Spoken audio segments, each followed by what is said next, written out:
Bueno, vamos allá. Teorías implícitas como organizadoras de las metas y la conducta. Vamos con la segunda parte.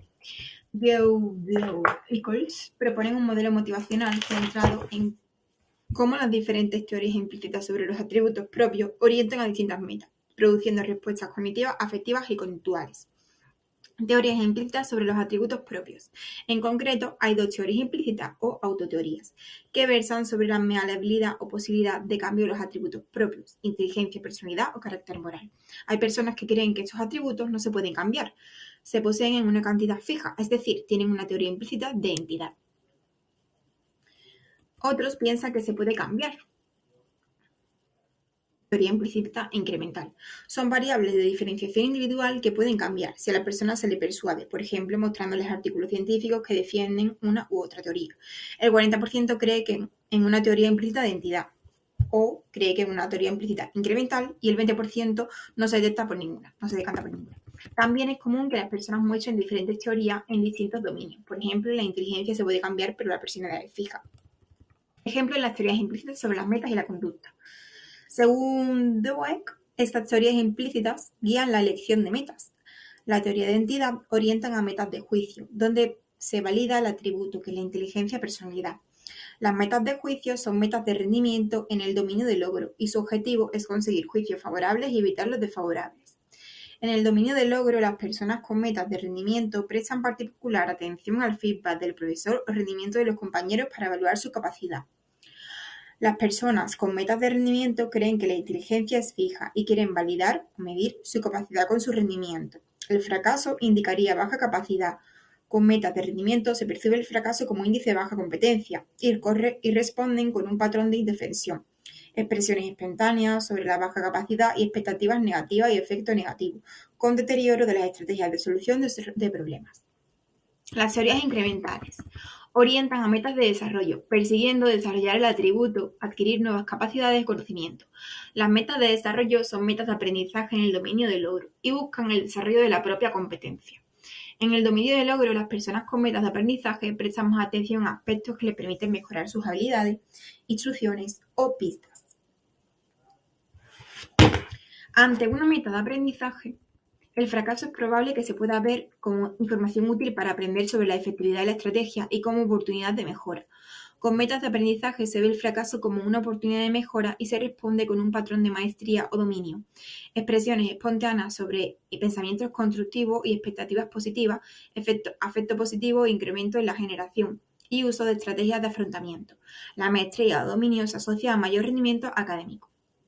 Deuss y Coles realizaron un estudio con estudiantes universitarios en Hong Kong. Se les decía que dominar la lengua inglesa es muy importante para tener éxito en las ciencias sociales y se les pedía que informaran en qué medida estarían dispuestos a realizar un curso efectivo para mejorar el nivel de inglés. 0 seguro que no, 10 seguro que sí. Se les clasificó en grupos de alto rendimiento previo y bajo rendimiento previo en inglés. Los participantes también evaluaban sus teorías implícitas en función de que mostraran una teoría de identidad o incremental. Los resultados, pues aquí están en la tablita esta, ¿no? Fueron que los dos grupos formados en función de la teoría no diferían en su interacción de realizar el curso si su rendimiento previo era bueno. Y cuando el rendimiento previo era bajo, los estudiantes con una teoría incremental se inclinaban más a realizar el curso que los que tenían una teoría de identidad. Esto pone de manifiesto que las personas con una teoría incremental se orientan hacia estrategias efectivas de solución de problemas en situaciones difíciles. En las relaciones sociales, los deportes y otros dominios también se encuentran patrones similares a los de indefensión y maestría. Por ejemplo, ante un rechazo social, las personas con metas de juicio presentan un patrón caracterizado por disminución de esfuerzo, evitación y culpa, pero las personas con metas de desarrollo responden con incremento del esfuerzo y persistencia y sin culpa, y achacan el fracaso a causas inestables como un malentendido o el estado de ánimo del otro. Existen relaciones jerárquicas entre metas y de ello depende el logro. Por ejemplo, alguien que quiera aumentar sus conocimientos sobre arte para impresionar a una potencial pareja, la meta de desarrollo está al servicio de la meta de juicio, por lo que para predecir el patrón de comportamiento se toma la meta de juicio. Dentro de un mismo dominio, las personas no siempre se comportan igual porque dependen del contexto o situación, ya que las metas también se activan por factores situacionales y no solo por ser constructos crónicamente accesibles. Por ejemplo, en el cuadro, ¿vale? Aquí, Juan en este cuadro. Juan tiene metas de juicio crónicamente accesibles en el dominio del logro, pero en un contexto particular puede promover metas de desarrollo a través del feedback. Si te esfuerzas, puedes aprenderlo. O instrucciones como, no te preocupes del rendimiento, lo importante es aprender. ¿Vale? Teoría de autodeterminación. Ryan y Deci comenzaron estudiando la motivación intrínseca que está afectada por diferentes factores. Luego fueron dando forma a una teoría más amplia, la teoría de la autodeterminación, que es el TAD. Es una aproximación a la personalidad y motivación humanas que parten de un marco de referencia metateórico organísmico donde se resalta el carácter activo del individuo con su tendencia inherente al desarrollo y la autorregulación, legado de la psicología humanista. Empleando métodos empíricos y otras aproximaciones entienden la motivación como concepto unitario, centrándose en la intensidad para realizar una conducta. Pero la TAD se centra en la diferenciación de tipos de motivación para predecir resultados como el rendimiento, la salud o el bienestar. Motivación intrínseca y extrínseca. La intrínseca se expresa cuando se realiza una actividad que es en sí misma interesante y satisfactoria. Y la extrínseca cuando implica realizar actividades instrumentales para conseguir algo, premio o evitar castigo. En diferentes estudios, los participantes que recibían recompensas por una actividad mostraban después menor motivación intrínseca, menor preferencia por esa actividad y menor interés. Esto contradice el postulado fundamental de conductismo operante. Se concluye que los premisos externos disminuyen la motivación intrínseca y se apela a que los premios tangibles hacen que la conducta sea dependiente del premio. Si en un principio se realizaba la conducta por factores internos, ahora pasa a hacerse por factores externos. La necesidad de autonomía o autodeterminación de la persona se ve frustrada.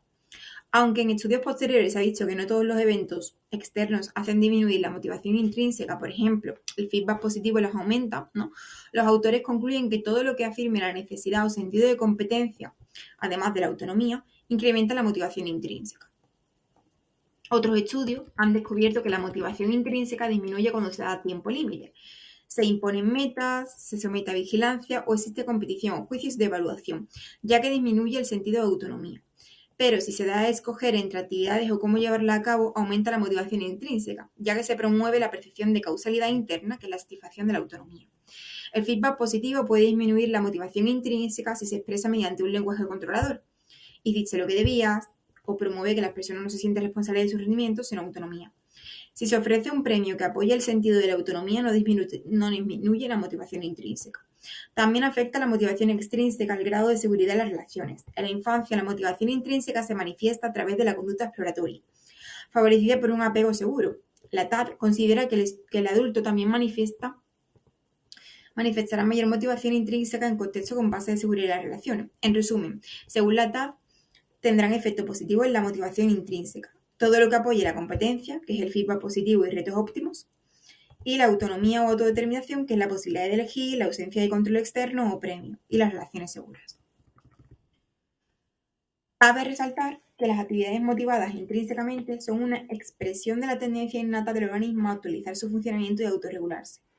Necesidades psicológicas básicas. Ryan y Deci mencionan 3 necesidades psicológicas básicas. La necesidad de autonomía, que hace referencia a sentirse actor de la propia conducta. La heteronomía, que es lo opuesto, ¿no? Que implicaría sentirse controlado por fuerzas externas o internas ajenas al yo. La necesidad de competencia, que se refiere a sentir que las acciones propias son efectivas y con ellas se ejerce, incrementa y expresa la propia capacidad. La necesidad de relacionarse, que es sentirse conectado con los otros y tener sentido de pertenencia, ser significativo para los demás y recibir y dar cuidado y apoyo. Y al final estas necesidades pues, son nutrientes esenciales, ¿no? Para el desarrollo y el bienestar del organismo. Ryan y Deci se centran en el grado en el que son satisfechas y no en la intensidad de las mismas, como hacen otros autores. Además, estas necesidades son universales, que no significa que todos los individuos o grupos las valoren de forma explícita o que las satisfagan de la misma manera. Por tanto, pueden expresarse o satisfacerse de diferentes formas según las sociedades y las etapas de la vida. Las necesidades no son un rasgo individual porque se puede cambiar la manera de satisfacerlas en función de los cambios de las capacidades. Según la TAD, las personas no se dan cuenta de ellas necesariamente, sino que son innatas y su satisfacción puede ser directa o indirecta, a través de necesidades sustituidas, sustitutas o actividades complementarias. Por ejemplo, las personas materialistas habrían tenido déficit en la satisfacción de la necesidad de autonomía y de relacionarse en su desarrollo, lo que les llevaría a sentimientos de inseguridad que tratarían de suplir adquiriendo posesiones. Esta actividad no les aportaría bienestar porque no satisfaría la necesidad de autonomía ni de relacionarse. La universidad de las necesidades es un postulado controvertido. Proceso de internalización. El desarrollo social implica asimilar conductas, valores y reglas que no son inherentemente satisfactorias, pero sí cruciales para la integración. Entonces, la internalización ocurre durante el desarrollo, donde los valores y conductas del ambiente externo pueden ser integrados en el self. Así, las actividades en principio motivadas externamente pueden llegar a ser actividades que perciben como autónomas o internamente causadas. Este proceso de internalización se puede producir a diferentes niveles, según se va creciendo, incrementando gradualmente, pasa de la heteronomía a la autonomía, de la regulación externa a la autorregulación y de la atribución externa a una interna. Los niveles en el continuo externalización-internalización serían regulación externa, que sería que ocurre cuando no se produce el proceso de internalización. La persona actúa por contingencias externas, premios o evitar castigos, conductismo operante. Es una motivación regulada externamente que no refleja los intereses y valores de la persona. Por ejemplo, en la actividad de estudiar, la regulación externa se daría si la persona lo hace solo para probar o por presiones externas. Y la regulación introyectada es una internalización de carácter parcial donde la persona percibe todavía las actividades como ajenas al yo y no las acepta totalmente, pero cree que debe realizarlas. Es una motivación más controlada que autónoma. La persona actuaría para evitar la culpa, afirmar su valía o recibir aprobación de otros. Por ejemplo, en la actividad de estudiar, la regulación introyectada se daría en una persona que estudia para evitar la culpa derivada de disgustar a sus padres. La identificada es una regulación, es una internalización mayor que la anterior, pero no total. Es una motivación más autónoma que controlada, donde la persona acepta y valora la actividad, pero no está todavía integrada con los demás aspectos de la experiencia personal. Por ejemplo, en la actividad de estudiar se le daría se daría en una persona que estudia porque considera que es algo bueno para ella. Y la regulación integrada es la internalización total y la motivación totalmente autónoma o autorregulada.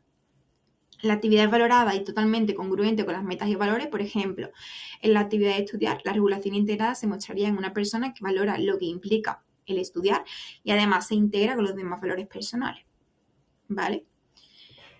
Entonces, la regulación integrada y la motivación intrínseca son idénticas en cuanto a su grado de autonomía, pero la regulación integrada se considera motivación extrínseca porque la actividad se hace para conseguir un resultado separable y la regulada por motivación intrínseca se realiza por la satisfacción inherente a la propia actividad.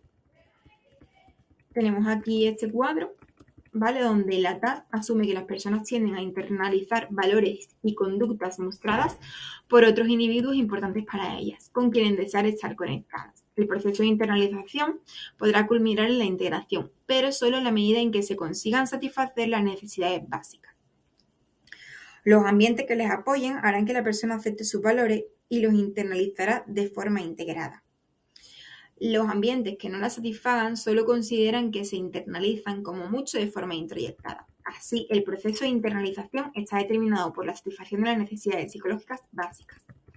Y algunos estudios pues lo confirman, ¿no? Los contextos que apoyan las necesidades básicas producen la integración de sus valores y conductas. Los estudios de laboratorio constatan que hay 3 factores que facilitan la internalización de la motivación extrínseca. Por ejemplo, puedes aportar razones para la realización de la actividad, reconocer los sentimientos en relación con la actividad, dar la opción de elegir la actividad, ¿no? Los ambientes culturales y económicos pues, se pueden analizar en términos de grado en que apoyan o frustran la satisfacción de las necesidades, porque no todos son igual de buenos. La teoría predice que los miembros de culturas que satisfacen mejor las necesidades mostrarán mayor bienestar. Efectos de la motivación autónoma. Queda nada, vamos a terminar. Los estudios muestran que la motivación autónoma, donde se incluye la motivación intrínseca y los 2 tipos más internalizados de motivación extrínseca, que es la identificada y la integrada, se asocia con diferentes índices de rendimiento, salud y bienestar. En el ámbito educativo se ha encontrado que la autonomía se asocia con aprendizaje en profundidad más que memorístico, mejor rendimiento y mayor implicación. En el área de la salud se ha encontrado una asociación entre la autonomía y mayor pérdida de peso y mejor mantenimiento en pacientes con obesidad mórbida, mejor adherencia al tratamiento en pacientes crónicos y mejor control de la glucosa en diabéticos. También mayor adherencia al tratamiento si los pacientes sentían que el médico apoyaba su sentido de autonomía. Los individuos más autónomos en su motivación hacia el ambiente se implicaban más en conductas proambientales. Los trabajadores que percibían que su supervisor apoyaba su necesidad de autonomía se implicaban más en el trabajo e informaban de mayor bienestar. Entonces, metas intrínsecas y extrínsecas. Algunos estudios desde la TAD se han centrado en el tipo de metas que se persiguen y se distinguen dos tipos de metas en función de su contenido, las extrínsecas y las intrínsecas. Las extrínsecas serían las que se centran en la consecución de posesiones o dinero, el reconocimiento social y la apariencia externa, se persiguen como un medio para conseguir un resultado y pueden ser instrumentales para satisfacer de las necesidades básicas pero no directas, puesto que requieren el juicio externo y no aportan satisfacción por sí mismas. Las intrínsecas se focalizan en el crecimiento personal, las relaciones personales y la implicación de la comunidad y en salud física. Recogen la tendencia inherente al crecimiento y la autoactualización y conducen a la satisfacción directa de las necesidades psicológicas, autonomía, competencia y relaciones. Deci y Ryan defienden que el tipo de metas depende del grado en el que las necesidades básicas se satisfacen o frustran. Cuando una necesidad ha sido frustrada, se tiende a adoptar metas extrínsecas que proporcionan indicadores externos de valía. Las metas extrínsecas aportarían muy poca satisfacción o satisfacción indirecta, pero son compensatorios y esto limita la adopción de las metas intrínsecas y dificulta la consecución del bienestar. Los estudios han corroborado que las metas extrínsecas son significativamente menos autónomas que las intrínsecas. El énfasis en las metas intrínsecas se asocia con un mayor rendimiento y bienestar, así como mejor salud. La asociación entre la valoración de las metas intrínsecas y el bienestar está mediado por la satisfacción de las necesidades psicológicas básicas. Valorar más las metas extrínsecas se asocia inversamente con bienestar y directamente con malestar. Las personas que las que es importante amasar riqueza, presentar una imagen atractiva y conseguir prestigio social, tienden a informar de malestar psicológico, ansiedad, depresión, afecto negativo, menor autoestima y peor funcionamiento social. El efecto de las metas extrínsecas sobre el malestar se mantiene independientemente del grado en el que las personas presentan una regulación controlada. La asociación con el bienestar ocurre tanto por valorar las metas intrínsecas como por el logro de las mismas. Para ilustrarlo, vamos a exponer los resultados de un estudio. Se analizaron mediante modelos de ecuaciones estructurales las relaciones entre el valor de las metas intrínsecas y extrínsecas, el logro de estas metas, el bienestar y el malestar. Los participantes contestaron en dos momentos, 1 año y 2 años después de su graduación. Y aquí tenemos las respuestas, donde el grado en el que las personas valoran sus metas se relaciona con el logro de las mismas 1 año después, tanto si estas metas son intrínsecas como extrínsecas. En el tiempo 2 vemos que el logro de las metas intrínsecas se asocia positivamente con el bienestar y negativamente con el malestar. Y el logro de las metas extrínsecas no se asocia con bienestar, pero sí con malestar. Se puede concluir que el logro de las metas intrínsecas se relaciona positivamente con salud psicológica, mientras que el logro de metas extrínsecas no, pero sí directamente con malestar. Así que, bueno, pues esto es todo lo que hemos visto en el tema 5.